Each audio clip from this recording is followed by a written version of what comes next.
Henri Djomo, bonjour. Bonjour. Vous êtes le ministre congolais de l'économie forestière et du développement durable. Comment déclinez-vous votre matrice d'action pour la promotion de l'économie forestière? Nous mettons en place une politique pour mettre en valeur la forêt. Nous mettons en place une législation permettant, qui va être le socle légal de cette politique.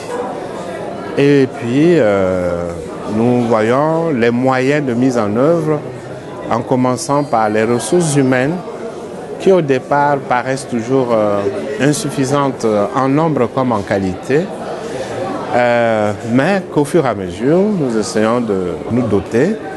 Et puis, d'autres moyens comme les financements, qui sont assis en fait sur la stimulation du secteur privé, parce que c'est le privé qui exploite nos forêts, qui crée des emplois, qui crée de la valeur ajoutée locale.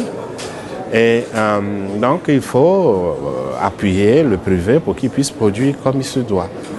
Et aujourd'hui, nous nous réjouissons d'être le pays au monde, parmi les pays tropicaux, qui est devenu la locomotive de la gestion durable des forêts. À combien estimons-nous le couvert végétal congolais? Nous avons 23 millions d'hectares de forêt, c'est-à-dire à peu près 230 000 km² de forêt. C'est les 2/3 du territoire.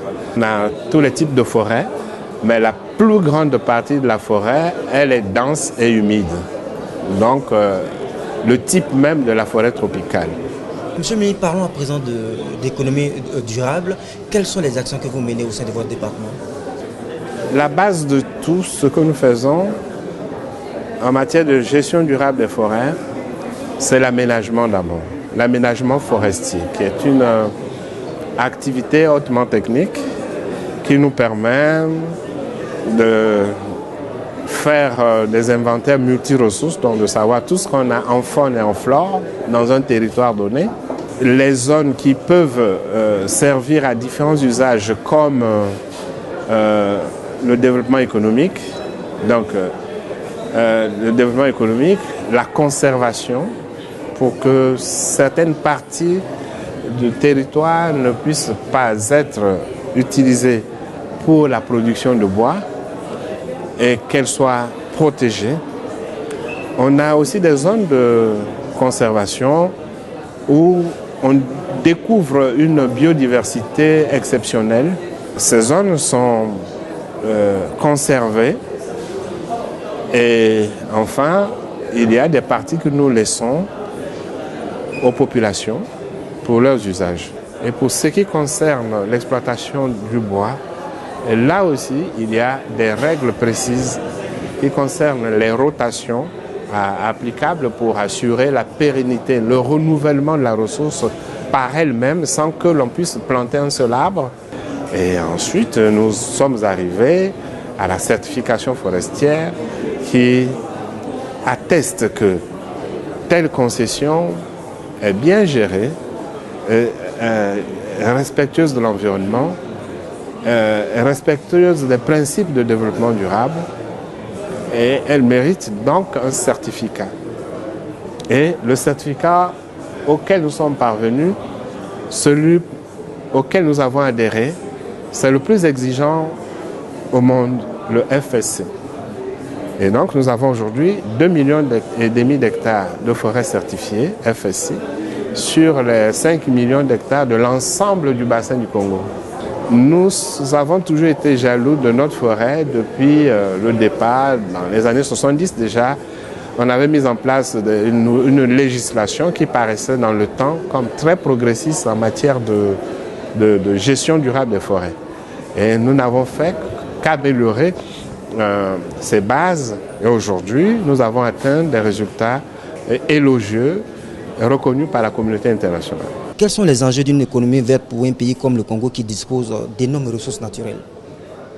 Justement, l'économie verte veut que l'on exploite rationnellement ces ressources naturelles, qu'il y ait que l'on ne que l'exploitation de ces ressources naturelles ne nous amène pas à la pollution de l'environnement, ne nous amène pas à la destruction de l'environnement et donc nous oblige à utiliser des techniques et des technologies adaptées, appropriées, limitant la pollution, limitant la destruction de l'environnement. Aujourd'hui, des projets de cette nature intègrent ce que nous appelons l'économie verte. Donc, une économie dont les activités sont peu émettrices de CO2, dont les activités sont moins consommatrices d'énergie et de matières premières. Et puis, enfin, c'est des projets qui soutiennent une croissance nouvelle, une croissance inclusive et durable, avec des emplois décents, avec une amélioration, une contribution importante dans l'amélioration des conditions de vie des populations et des peuples. Est-ce que le développement de l'économie va toucher directement les populations rurales? Oui, vous pouvez vous en douter. Les ressources naturelles se trouvent surtout en milieu rural. Donc c'est là-bas la base même du développement de l'économie verte. Mais il suffit simplement de pouvoir motiver les acteurs pour qu'ils puissent s'engager dans les différents projets. Dans les différents projets et dans toutes les activités de la vie. Dans tous les secteurs d'activité plutôt. Que ce soit en agriculture, en industrie, en tourisme, en exploitation minière, forestière et autres, en santé, en hygiène. On trouve des projets qui nous permettent de revaloriser les déchets, qui nous permettent de créer de la valeur ajoutée à partir de ce qui était jeté hier, qui était négligé, qui permettent de réduire la consommation d'énergie. Je prends le cas de l'éco-construction, le cas des maisons en bois qui consomment moins d'énergie pour l'air conditionné. C'est déjà un exemple important. Je prends aussi le cas de la cogénération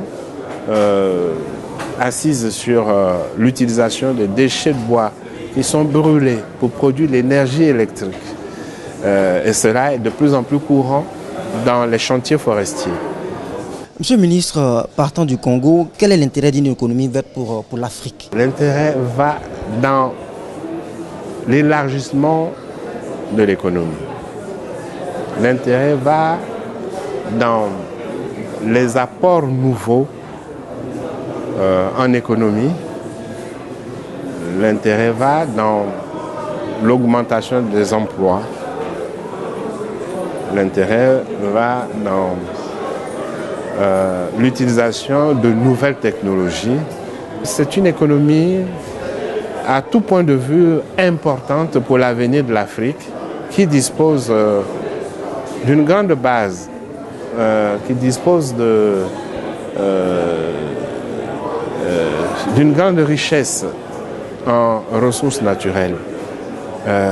L'utilisation de la biodiversité, des plantes médicinales, voyez-vous, des plantes cosmétiques peuvent être le point de départ d'une nouvelle industrie en Afrique. Au lieu de continuer à importer des produits fabriqués ailleurs, parfois sur la base de nos propres plantes qui sont exportées illégalement, souvent, mais nous pouvons transformer ces produits localement et créer une base économique. Monsieur le ministre, le Congo serait-il devenu le porte-étendard de l'économie verte en Afrique? Non, nous n'avons pas cette ambition. Nous croyons à l'économie verte et il suffit seulement de l'appliquer, il suffit d'encourager les acteurs de cette économie, de mettre les moyens qu'il faut, d'apporter les facilités pour son développement. Et c'est cela. Nous savons aussi que d'autres pays sont convaincus de la nécessité de promouvoir cette économie, de respecter les engagements que nous avons pris à Rio +20. Monsieur le ministre, avez-vous espoir que l'Afrique ne ratera pas ce nouveau train de développement avec l'économie verte? Mais non, on ne peut pas juger d'avance. Faute d'obtenir que chaque pays décide